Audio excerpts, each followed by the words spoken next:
नमस्कार दोस्तों, JB study point के YouTube चैनल में आपका बहुत बहुत हार्दिक अभिनंदन करता हूं। NTA UGC net paper first का ये ऑनलाइन प्रैक्टिस सेट संख्या 56 है। इसमें टॉप 17 MCQ हैं। तो आइए हम शुरू करते हैं बिना किसी देरी के। दोस्तों, हमारा उद्देश्य है अब की बार नेट JRF पर हमारे हिस्ट्री और पेपर फर्स्ट के नोट्स लेने और हमारे व्हाट्सएप ग्रुप में जुड़कर तैयारी करने के लिए इच्छुक हों जो वो 8755475312 पर संपर्क कर सकते हैं। वीडियो शुरू करने से पहले अगर आप हमारे चैनल पर नए हैं और आपने अभी तक हमारे चैनल सब्सक्राइब नहीं किया तो प्लीज़ सब्सक्राइब कर लें। उसके पास में जो बेल आइकन उसको प्रेस करें। वीडियो को लाइक, शेयर और कमेंट करके बताएं कि दोस्तों वीडियो आपको कैसी लगी। सबसे पहला सवाल हमारा, आपको 10 सेकेंड में का टाइम मिलेगा, आपको कमेंट करना है। कमेंट कर सकते हैं, ठीक है। प्रभावी शिक्षण निम्नलिखित में से क्या है? आपके सामने 4 ऑप्शन है, आप भी पढ़ सकते हैं, मैं भी बोलूँगा। पहला ऑप्शन है शिक्षक का संतोष, दूसरा शिक्षक की ईमानदारी और प्रतिबद्धता, तीसरा शिक्षक का छात्रों को पढ़ाना और समझाना, चौथा व्यावसायिक श्रेष्ठता के प्रति शिक्षक की रुचि। तो प्रभावी शिक्षण निम्नलिखित में से क्या होता है?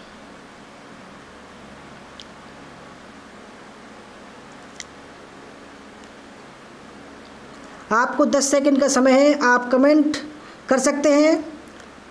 जितना कमेंट करोगे आपको आत्मविश्वास उतना ही बढ़ेगा। तो दोस्तों, प्रभावी शिक्षण निम्नलिखित में से होता है शिक्षक का छात्रों को पढ़ाना और समझाना। ऑप्शन नंबर सी इसका राइट आंसर है। इसकी व्याख्या देख लेते हैं। प्रभावी शिक्षण वह तकनीक है जिसमें ज्ञान का प्रवाह सतत बिना किसी अवरोध के बनी रहे और छात्र आसानी से ज्ञान को ग्रहण कर सके। प्रभावी शिक्षण के लिए शिक्षक समय समय पर श्रव्य दृश्य, चित्र आदि उपकरण का सहारा लेते हैं। दूसरा सवाल है, मौलिक शोध के सिद्धांतों का निम्नलिखित में से किस में उपयोग किया जाता है? क्रियापरक शोध, अनुप्रयुक्त शोध, दार्शनिक शोध या ऐतिहासिक शोध। मौलिक शोध के सिद्धांतों का निम्नलिखित में से किस में उपयोग किया जाता है?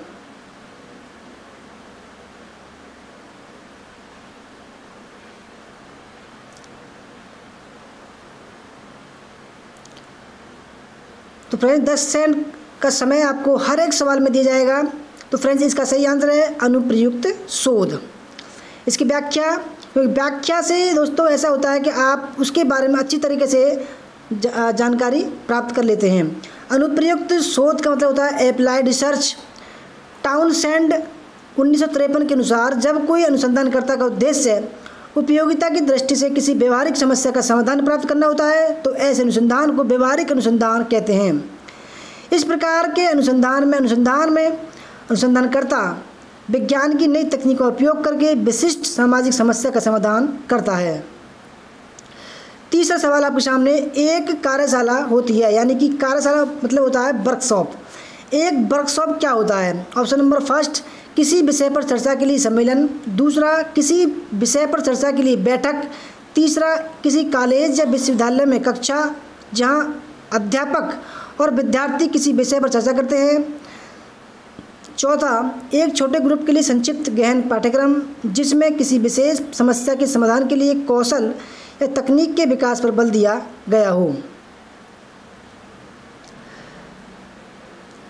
तो इसमें जो है 4 ऑप्शन में से वर्कशॉप और कार्यशाला क्या होती है?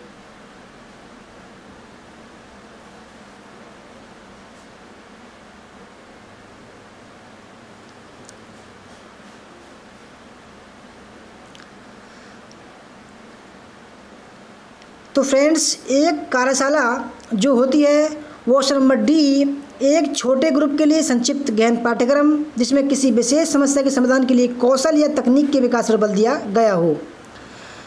इसकी व्याख्या देख लेते हैं। कार्यशाला वर्कशॉप, कार्यशाला का शब्द को अनुसंधान के क्षेत्र में अभियांत्रिकी के से उधार लिया गया है। इस संदर्भ में इस शब्द का तात्पर्य हाथों से किया जाने वाला कार्य है जिसके फलस्वरूप कुछ उत्पादन हो रहा है। कार्यशाला एक निश्चित विषय पर परिचर्चा का प्रायोगिक कार्य होता है जिसमें समूह के सदस्य अपने ज्ञान एवं अनुभव के आदान प्रदान द्वारा विषय के बारे में सीखते हैं।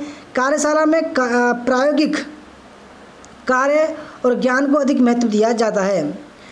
अधिकतर कार्यशालाएं निमंत्रित सदस्यों द्वारा आरंभ की जाती हैं।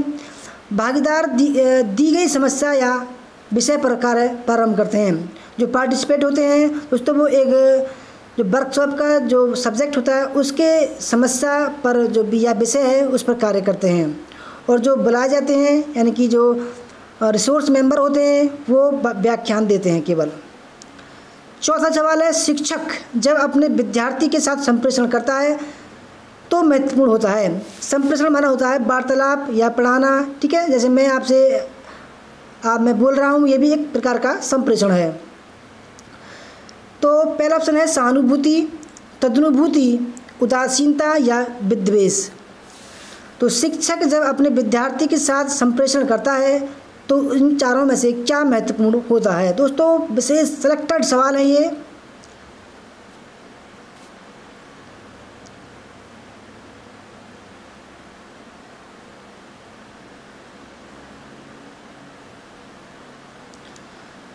तो फ्रेंड्स इस सवाल का सही आंसर है तदनुभूति, ठीक है। तदनुभूति को क्या होता है इसकी हम व्याख्या देखते हैं अभी। शिक्षक जब अपने विद्यार्थी के साथ संप्रेषण करता है तो तदनुभूति महत्वपूर्ण होता है।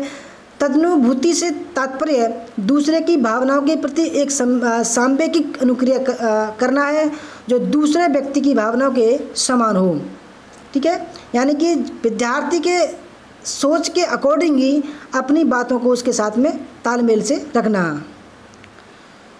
पांचवा सवाल, संप्रेषण प्रक्रिया में निम्नलिखित में से कौन सा कालक्रम अनुसार है। यानी कि जो संप्रेषण प्रक्रिया होती है उसके तत्व क्या होते हैं, ठीक है। उनको कालक्रम अनुसार लगाना है कि पहले कौन सा होता है, दूसरा कौन सा, तीसरा कौन सा, चौथा कौन सा है, पांचवा कौन सा, क्योंकि 5 तत्व होते हैं। आपके सामने देख सकते हैं संप्रेषण, माध्यम, रिसीवर, प्रभाव, संदेश। दूसरे में है माध्यम, संप्रेषण, संदेश, रिसीवर, प्रभाव, संप्रेषण, संदेश, माध्यम, रिसीवर, प्रभाव। या चौथा है संदेश, संप्रेषण, माध्यम, रिसीवर, प्रभाव।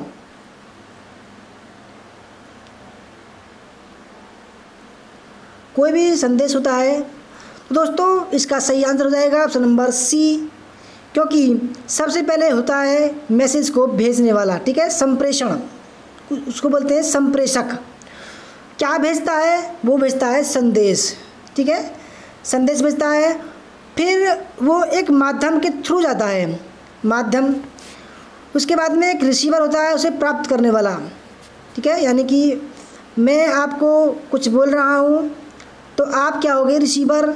मैं भेजने संप्रेषक हो गया, मैं क्या भेज रहा हूँ, संदेश भेज रहा हूँ। माध्यम क्या है, यूट्यूब है, इंटरनेट है। रिसीवर कौन हो गया, आप हो गए रिसीवर। और आप क्या करोगे, प्रभाव। हाँ जी भाई ये जो है वीडियो अच्छी बनाई है और इस सवाल अच्छे, ये क्या हो गया, फीडबैक या प्रभाव हो गया। तो ऑप्शन नंबर सी इसका सही आंसर हो जाएगा। संप्रेषण प्रक्रिया का कालानुक्रम संप्रेषक, संदेश, माध्यम, रिसीवर, प्रभाव क्रियाओं के व्यवस्थित क्रम एवं स्वरूप को लागू करने के ढंग को प्रक्रिया कहते हैं। संचार के अंतर्गत एक विभाग दूसरे विभाग को विचारों, सूचनाओं एवं भावनाओं के आदान प्रदान को संचार प्रक्रिया का नाम दिया जा सकता है। छठा सवाल है, क्योटो प्रोटोकॉल किस से संबंधित है। जो क्योटो प्रोटोकॉल हुआ था उसका जो मुख्य विषय क्या था, ओजोन अवक्षय, खतरनाक अपशिष्ट, जलवायु परिवर्तन या नाभिकीय ऊर्जा। दोस्तों कई बार एग्जाम में आ चुका है क्योटो प्रोटोकॉल, इसके बारे में जानना जरूरी है क्योंकि जितने ही प्रोटोकॉल हैं वो पर्यावरण एवं जन की जो यूनिट है उसमें ये विशेष महत्वपूर्ण रूप से आते हैं।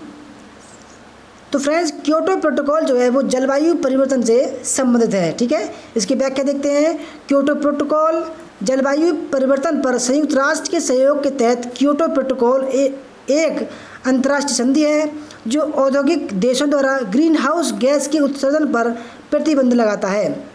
यह संधि दिसंबर 1997 में हस्ताक्षरित किया गया तथा फरवरी 2005 में प्रभावी हुआ। इस संधि पर 183 देशों ने अपनी सहमति व्यक्त की। क्योटो प्रोटोकॉल के तहत संबंधित देश ग्रीन हाउस का उत्सर्जन वर्ष 1990 की तुलना में 5.2% तक कम करने पर सहमत हुए हैं।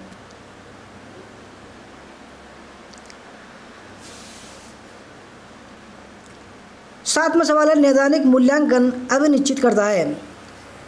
पहला ऑप्शन है अनुदेशनों के प्रारंभ में विद्यार्थियों का कार्य निष्पादन, दूसरा अनुदेशनों के दौरान अधिगम की प्रगति और विफलता, तीसरा अनुदेशों के अंत में उपलब्धि की स्थिति, ऑप्शन नंबर 4 अनुदेशों के दौरान अधिगम की सतत समस्याओं के कारण और निदान। नैदानिक मूल्यांकन अभिनिश्चित करता है।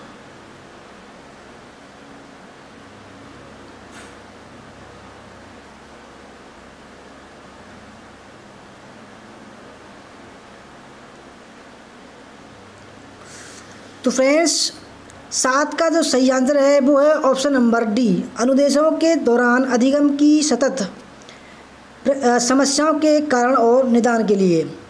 ठीक है, नैदानिक मूल्यांकन अनुदेशों के दौरान अधिगम की सतत समस्याओं के कारण और निदान को अभिनिश्चित करता है ताकि विद्यार्थी सही तरीके से अधिगम कर सके। 8वां सवाल निम्नलिखित में से कौन प्रभावी संप्रेषण का सिद्धांत नहीं है। ऑप्शन फर्स्ट है श्रोताओं की भागीदारी, दूसरा सूचना का एक तरफा अंतरण, तीसरा ग्रेपवाइन का रणनीतिक उपयोग, चौथा प्रत्ययकारी और विश्वासोत्मातक वार्ता, यानी कि विश्वास रहित वार्ता, किसी से बात करते हैं जब। ठीक है, तो प्रभावी संप्रेषण का सिद्धांत नहीं है।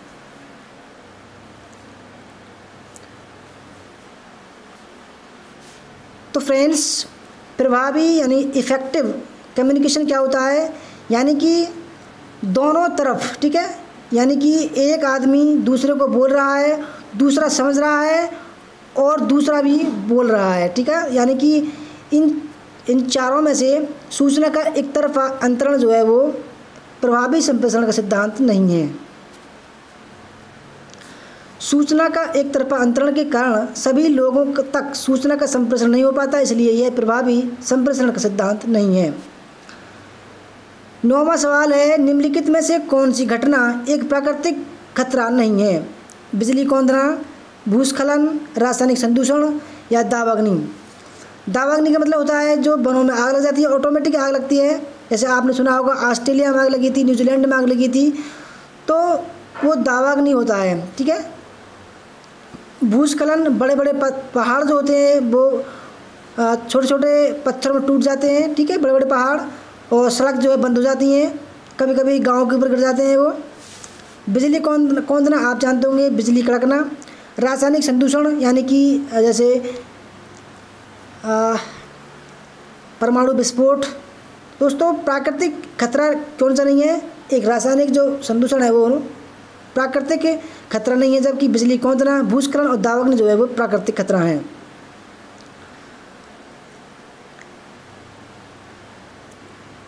दसवां सवाल है निम्नलिखित में से कौन कौन किसी सेमिनार की विशेषताएं हैं।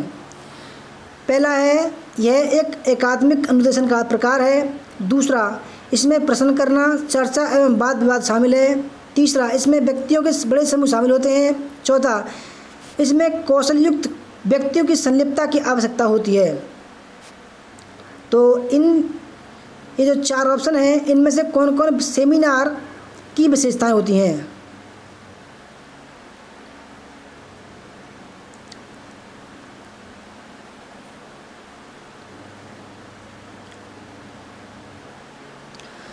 तो फ्रेंड्स सेमिनार की जो विशेषता होती है, पहला ठीक है यह एक अकादमिक अनुदेशन का प्रकार, बिल्कुल ठीक है। दूसरा इसमें प्रश्न करना, चर्चा, वाद विवाद करना शामिल है।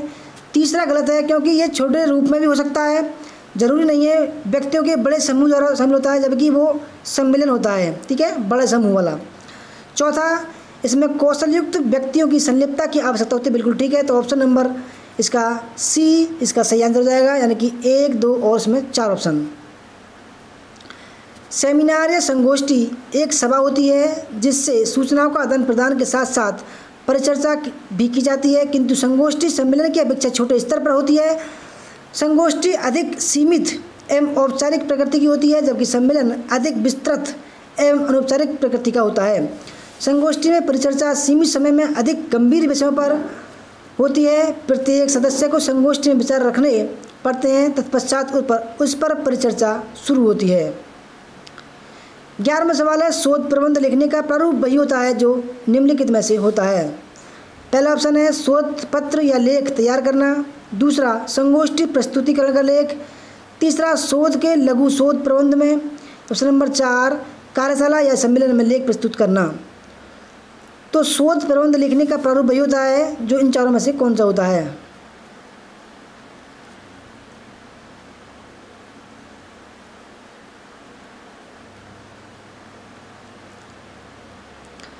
तो फ्रेंड्स सवाल अच्छा है, मोस्ट इम्पोर्टेंट है, तो इसका सही आंसर है ऑप्शन नंबर सी शोध के लघु शोध प्रबंध में। लघु शोध में क्या होता है, समस्या का चयन होता है, ठीक है, प्रस्तावना होती है, उद्देश्य होता है, परिकल्पना होती है, कार्य प्रणाली होती है, डाटा संग्रहण, ठीक है, डाटा कलेक्शन, डाटा विश्लेषण, उसका विश्लेषण होता है, परिणाम और उस पर चर्चा होती है। 12वां सवाल है मूल्य शिक्षा प्रदान करने का सर्वोत्तम तरीका है।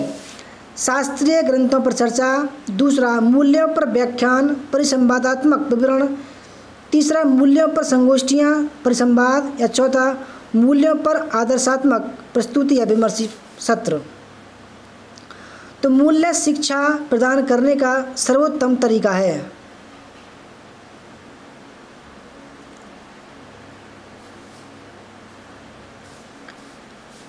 तो फ्रेंड्स मूल्य शिक्षा प्रदान करने का सर्वोत्तम तरीका मूल्यों पर आदर्शात्मक प्रस्तुति या विमर्शी सत्र होता है। ऑप्शन नंबर डी इसका राइट आंसर है। मूल्य शिक्षा का तात्पर्य व्यक्तित्व का बहुआयामी विकास है, जिसमें छात्रों में प्रजातांत्रिक आदर्शों का विकास हो, उसमें नैतिक मूल्य का विकास हो, ताकि उन्हें एक अच्छा नागरिक बनाया जा सके। 13वां सवाल है भावबोधक संप्रेषण किसके द्वारा प्रेरित होता है। उदासीनता उग्रता, दूसरा कूट लेखक एनकोडर के व्यक्तित्व की विशेषताएं, तीसरा ब्राहा संकेत, या चौथा कूट लेखक कूटानुवादक डिकोडर द्वारा।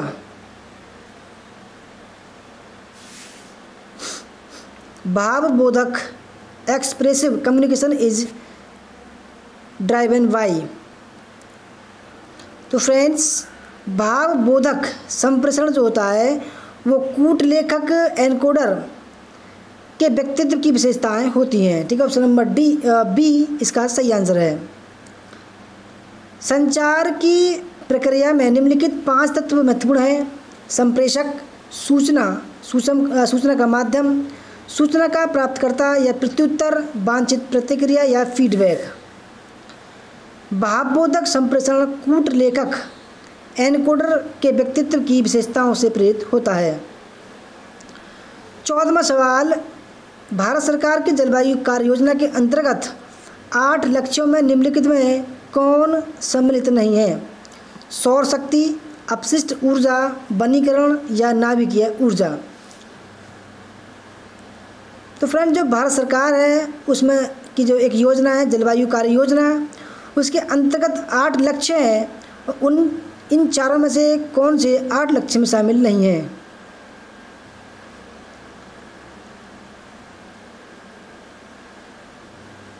तो फ्रेंड्स सही आंसर है ऑप्शन नंबर डी नाभिकीय ऊर्जा।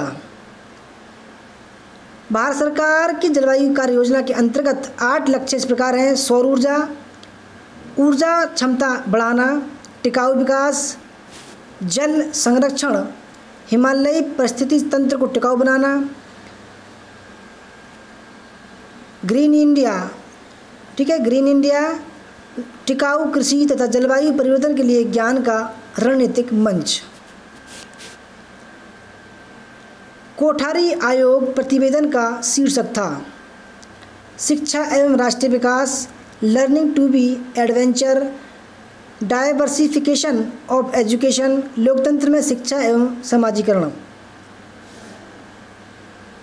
तो दोस्तों कोठारी आयोग विशेष महत्वपूर्ण है हायर एजुकेशन में।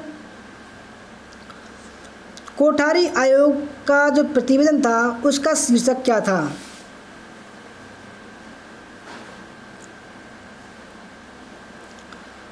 तो फ्रेंड्स इसका सही आंसर है शिक्षा एवं राष्ट्रीय विकास। तो कोठारी आयोग के बारे में जानते हैं। आइए, कोठारी आयोग के प्रतिवेदन का शीर्षक शिक्षा एवं राष्ट्रीय विकास।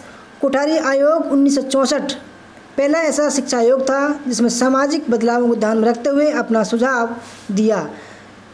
क्या सुझाव दिया? नंबर 1 है समान स्कूल प्रणाली की वकालत की, जहां सभी वर्ग के बच्चे एक साथ पढ़ें।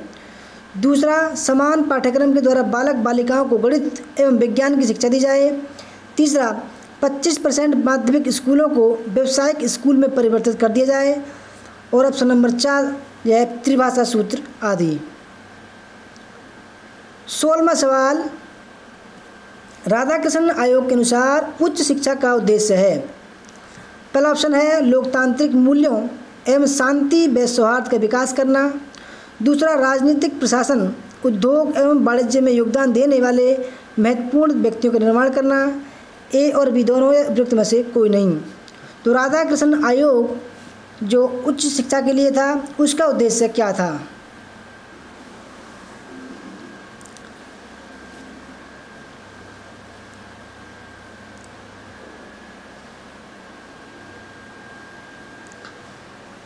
तो फ्रेंड्स, राधाकृष्णन आयोग का जो उद्देश्य था वो पहला भी था और दूसरा भी था। ऑप्शन नंबर सी इसका सही आंसर हो जाएगा।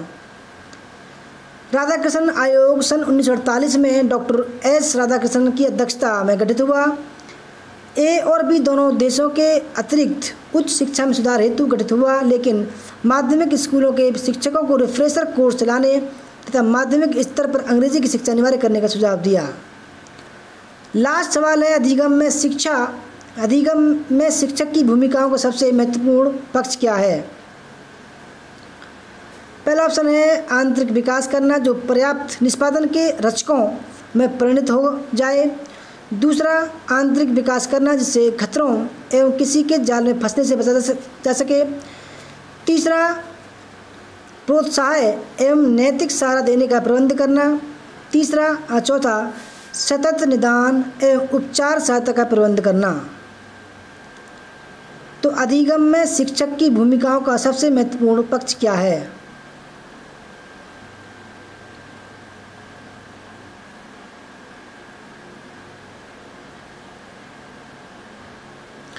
तो फ्रेंड्स, इसका सही आंसर है ऑप्शन नंबर डी, सतत निदान एवं उपचार सहायता का प्रबंध करना। इसकी व्याख्या देख लेते हैं। अधिगम में शिक्षक की भूमिकाओं का सबसे महत्वपूर्ण पक्ष यह है कि वह छात्रों को सीखने में उनका सतत निदान एवं उपचारात्मक सहायता प्रदान करें। महर्षि अरविंद ने शिक्षकों के संबंध में कहा था कि शिक्षक राष्ट्र की संस्कृति के चतुर माली होते हैं। वे संस्कारों की जड़ों में खाद दें और अपने श्रम से सींचकर उन्हें शक्ति में निर्मित करते हैं। तो फ्रेंड्स, ये थी हमारी आज की ऑनलाइन प्रैक्टिस सेट संख्या 56। आपको कैसी लगी वीडियो? अच्छी लगी तो लाइक करना, शेयर करना, कमेंट करना और हमारे चैनल JB स्टडी पॉइंट को जरूर सब्सक्राइब कर देना। उसके पास में जो बेल आइकन है उसको प्रेस कर देना, जिससे कि आने वाली नई वीडियो की नोटिफिकेशन आपको पहले ही मिल सके। दोस्तों बने रहिए हमारे साथ। जय हिंद, जय भारत, वंदे मातरम।